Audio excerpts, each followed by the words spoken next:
Your Excellencies, distinguished ladies and gentlemen, let me start by thanking and commending Olusegun Aganga, one, for inviting me to deliver the keynote speech at today's official unveiling of his book, Reclaiming the Jewel of Africa. And two, I commend him for the understanding he displays on almost every page of the book. I agree to a large extent with Segun on the views he expressed in this book. Why should we agree to a great extent? Obviously, not because we bear the same first name, Olusegun, and we do not share the same profession, nor the same training background. He went for soft training, and I went for hard one, shoot to kill. But whether we have soft or hard training background, if we are development persons, our views in some essential areas must coincide or be in tandem. In a way, I must also, to some extent, accept responsibility for this book, because as Segun points out in the book, it comes partly out of his experience and exposure in government under President Goodluck Jonathan.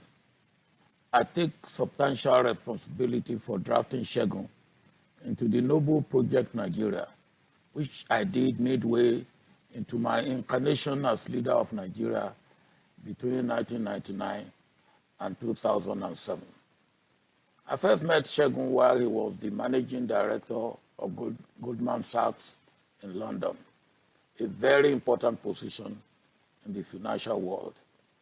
He was part of the bank's delegation that visited me in Abuja between 2004 and 2005 or thereabout. Both of us connected quite naturally when he was introduced as Segun, but more importantly, because I was highly impressed with his contributions during our discussions. I challenged Segun, who was a diasporan, to get more involved from his base in London in our nation-building efforts here in Nigeria. I am pleased to indicate that my call considerably inspired Segun to establish the Nigeria Leadership Initiative, NLI, that was registered in the United Kingdom in 2006. NLI's mission is to create a growing global network of credible, accomplished, community-inspired Nigerian leaders committed to taking responsibility for driving positive change in Nigeria and Nigerian communities. Because of its lofty objectives, NLI attracted the support of many global and international organizations, including the World Bank, which mandated NLI to replicate the initiative in Rwanda. Our administration also invited NLI to conduct a program for members of the government in April 2006. This background explains why in 2010, I gently hinted the then President Jonathan of the need for him to appoint Segun as his financial minister. Not only was Segun appointed Minister of Finance, he was also appointed Chairman of Economic Management Team. Segun was later appointed the Pioneer Minister of Industry, Trade and Investment, MITI. I did not feel let down by Segun's performance in the two portfolios that were assigned to him. I remain proud of him for his performance. Let me make a point here. I always look in and look out for men and women of intelligence, track record of performance, ability, love of Nigeria and humanity, and love and fear of God, and courage with humility and integrity to serve Nigeria. None of them is perfect, nor a saint, But all those that I have so recruited, particularly from the diaspora, have performed creditably well in government. Segun Aganga is one of them. So is Ngozi Okonjo-Iweala, Leslie Obiora, Akin Adesina, Riwanu Lukman, and Bayo Ogunlesi. There are others who secured international appointments after their services at the national level under my watch. Among such distinguished ones are Amina Mohammed, Babatunde Oshotime, Ngozi Okonjo-Iweala, Obi Ezekwesili, and Akin Adesina, after he had initially been encouraged by me to serve at home. The point I'm making is that we have both at home and in the diaspora Nigerians who have attained world and best standard in their character, professions, attributes, performance, and reputation in all walks of life. With such men and women, why are we underperforming at home? I will come to this later. For now, I say without equivocation that Olusegun Aganga stands out as one of the best in these categories of best performers, home and away. Since this book will be reviewed by the reviewer, and since the author will of course talk a bit about the book when he speaks to us, I will not preempt them. But judging from the reading of substantial part of the book and part of the review of the book, it is a timely and a relevant book for Nigeria, coming out of practical experience, exposure, professional understanding, and interaction. Yes, Nigeria is a potential jewel of Africa, if you want to put it that way, but we have never attained that position. Can you reclaim what you have never had or attained? Here I have my first minor disagreement with Segun on this book. It is not in terms of the content, which I will come to later, but in terms of the title. Should it be reclaiming or claiming the jewel of Africa? If we have not reached there, which we have not, our first assignment is to reach there. Not long ago, I decided to have on record the experiences of some of Nigerian ambassadors from independence to date. One of the first set of ambassadors, Ambassador Ogunsulure, during the interview, recollected that at the first meeting of the United Nations General Assembly, attended by Prime Minister Tafawa Balewa, for the admission of Nigeria as a member of the United Nations on October 7, 1960, Nigeria was referred to as giant in the sun. As at that time, the expectation of Africa and the rest of the world was for Nigeria to be a giant in the world. But over the past 63 years, we have not lived up to expectation. We have disappointed ourselves. We have disappointed Africa. We have disappointed the black race, and we have disappointed the world. What Segun has tried to identify, itemize, and recommend in this book is the way forward.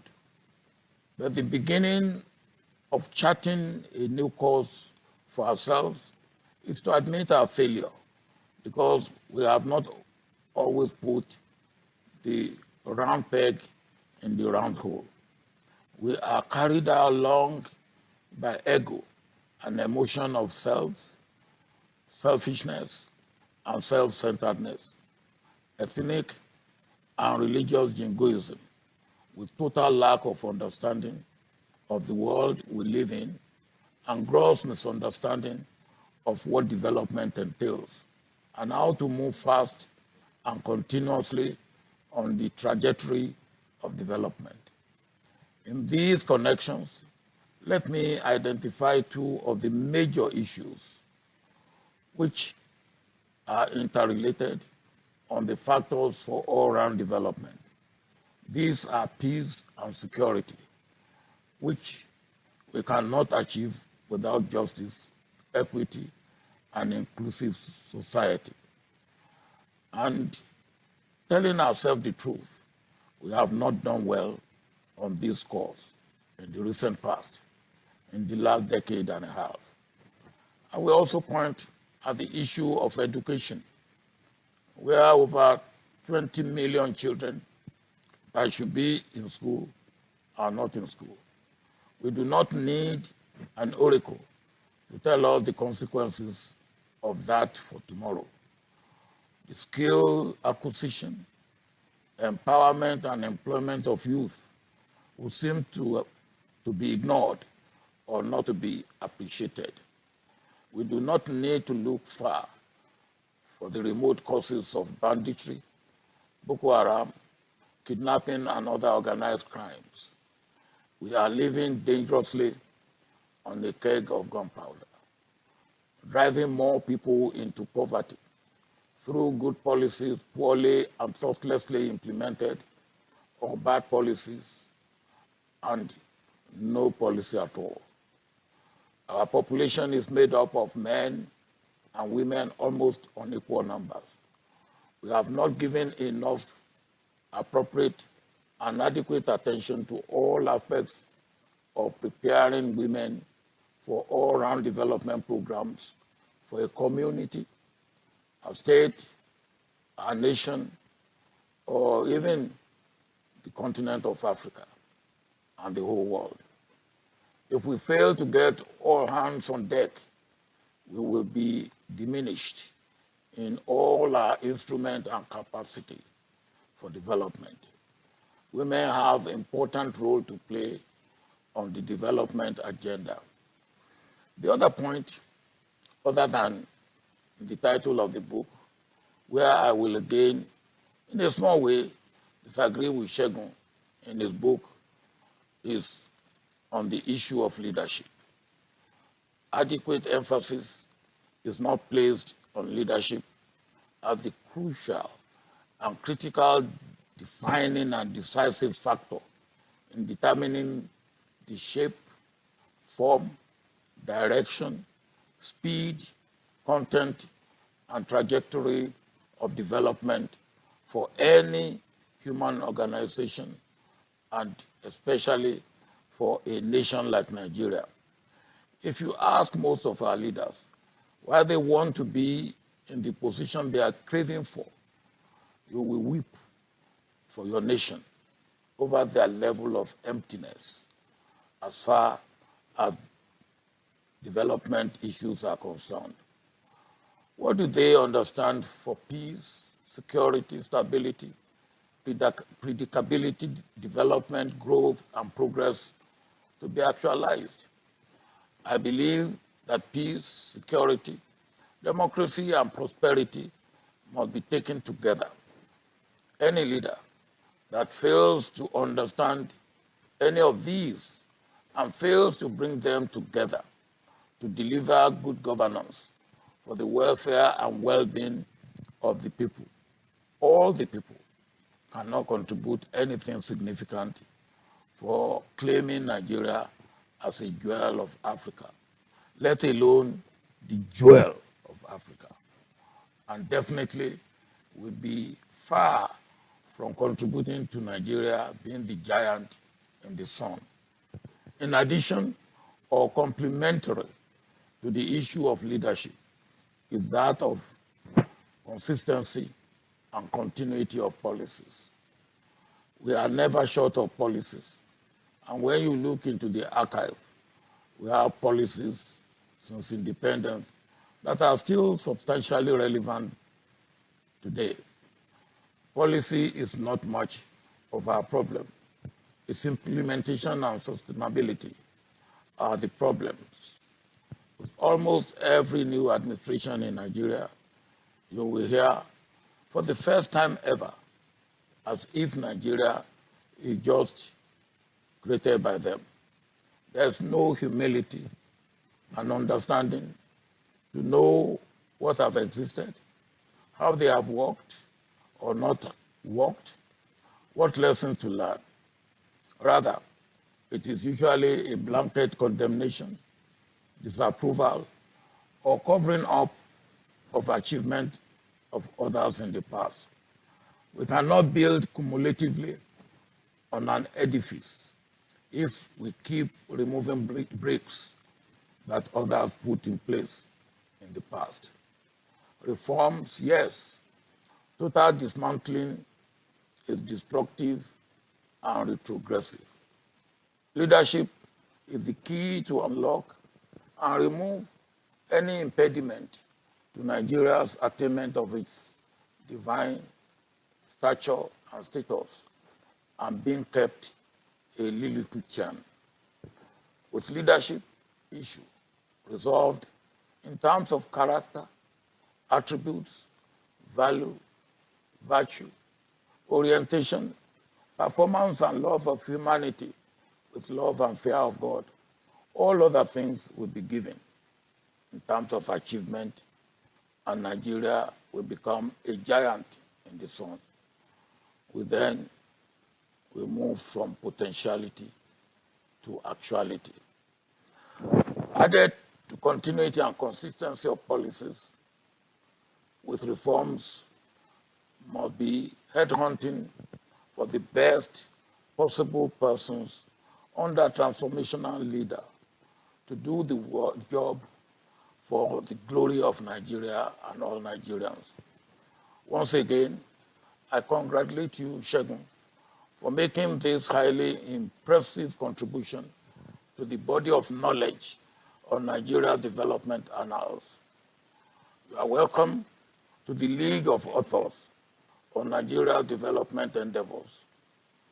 I hope this will not be your last publication.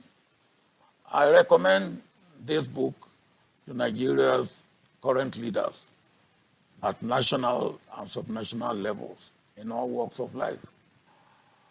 The huge task of nation building demands a whole of the society approach.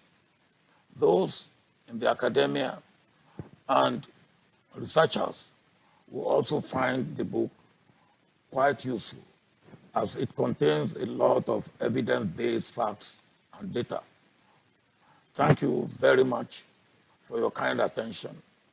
May God bless you all and the Federal Republic of